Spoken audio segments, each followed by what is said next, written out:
2024 लोकसभा चुनाव के नतीजों पर न्यूज की महा कवरेज जारी है। आपके साथ मैं हूं चंदन सिंह और आपके साथ मैं प्रणय उपाध्याय। अब जनादेश 2024 में आंकड़े क्या कह रहे हैं ये लगातार हम आपको बता रहे हैं, लेकिन साथ ही हम आपको याद दिलाना चाहते हैं कि जी न्यूज ने ही जो एआई एग्जिट पोल दिखाया था उसी के आंकड़े इस समय सबसे करीब नजर आ रहे हैं। स्टूडियो मेरे साथ शशांक मौजूद है। शशांक, आपका आंकड़ा ही इस समय सबसे सही आंकड़ा नजर आ रहा है, लेकिन सवाल सबके मन में यही होगा कि आखिर आपने इसको इतनी नजदीकी से कैसे प्रेडिक्ट किया। जो सेंटिमेंट एनालिसिस की आप बात कर रहे हैं उसका प्रोसीजर जरा बताइए, कैसे ये आंकड़ा आपने निकाला। Thank you. यही सबसे इम्पोर्टेंट है इस पूरी प्रक्रिया में। अगर हम बात करते हैं, बहुत लोगों ने उस दिन से मुझे क्वेश्चन पूछा था जब मैं स्टूडियो में था कि आपने सोशल प्लेटफॉर्म को लिया, आप वहाँ नहीं गए। सो बेसिकली जो वही बात है कि हम यहाँ सेंटिमेंट्स को डील कर रहे हैं। जब कोई आदमी अपने सेंटिमेंट्स को बताता है तो कुछ जाहिर करता है, उसको जाहिर करने का एक तरीका होता है, पैटर्न होता है। और जब उन सेंटिमेंट्स को हम मैक्रो इंडिकेटर्स के साथ क्लब करके एक रिजल्ट देते हैं तो वो रिजल्ट ऑलमोस्ट सटीक होता है। अगर आप भारत की बात करेंगे तो मोर देन आई थिंक 46 और 47 मिलियन जो लोग हैं वो सोशल मीडिया यूजर्स हैं।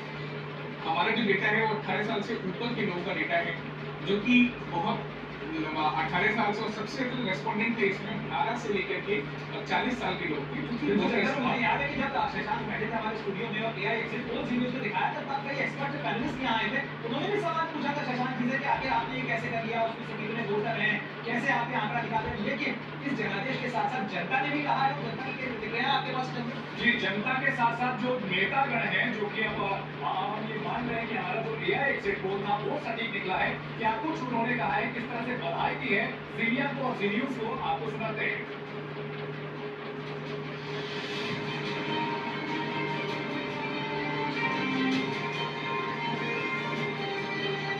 नमस्कार, मैं हूँ जीनिया, आपकी एआई वाली दोस्त। एआई पोल में ये निकलकर सामने आया है, एनडीए को 305 से 315 सीट का अनुमान एआई एग्जिट पोल के मुताबिक आ रहा। सारे एग्जिट पोल ध्वस्त होते हुए नजर आ रहे हैं। केवल जी न्यूज का एआई एग्जिट पोल ही बिल्कुल करीब है असलियत। हमने बिना किसी लाभ लपेट के पूरी तरह निष्पक्ष होकर आर्टिफिशियल इंटेलिजेंस का इस्तेमाल किया और उसके आधार पर सभी पार्टियों की सीटों का आंकड़ा निकाला। और आज जो नतीजे आ रहे हैं उसने हमारे एग्जिट पोल पर मुहर लगा दी है।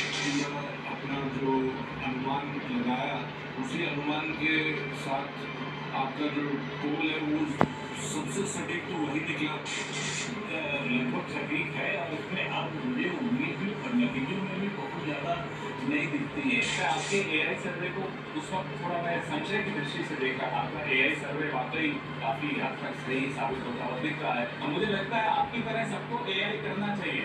आपने पोल किया, चलिए बधाई, आपका आंकड़ा बड़ा अच्छा था।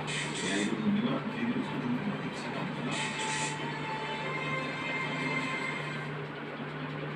तो ये समय की मांग है कि न तो एआई को अंडरमाइन किया जाए ना पीआई को, यानी पब्लिक इंटेलिजेंस, क्योंकि ये जो नतीजे आ रहे हैं ये जनता का ही जनादेश है। पब्लिक इंटेलिजेंस से दो खास मेहमान हमारे साथ जुड़ रहे हैं। अरुण त्रिपाठी कांग्रेस पार्टी के प्रवक्ता है, साथ ही के शर्मा भी हमारे साथ हैं, उनका भी रुख करेंगे। साथ ही दो खास मेहमान मेरे साथ स्टूडियो में भी मौजूद हैं। अरुण त्रिपाठी जी, सबसे पहले आपका रुख करना चाहूंगा। जरा ये बताइए, ये आंकड़े आपकी उम्मीदों से ज्यादा है, आपके उम्मीदों के अनुरूप है? नहीं, देखिए, सबसे पहले तो मैं आपके चैनल के माध्यम से जनता जनार्दन को प्रणाम करते हुए आगे बढ़ूंगा। ठीक है, मैं रोकूंगा आपको, लेकिन इस समय मध्य प्रदेश के पूर्व मुख्यमंत्री दिग्विजय सिंह हमारे साथ जुड़ रहे हैं। दिग्विजय जी, बहुत स्वागत है आपका जी न्यूज पर। लेकिन पहला सवाल, अब तो आप ईवीएम पर सवाल नहीं उठाएंगे ना, या अभी भी आपको शक है?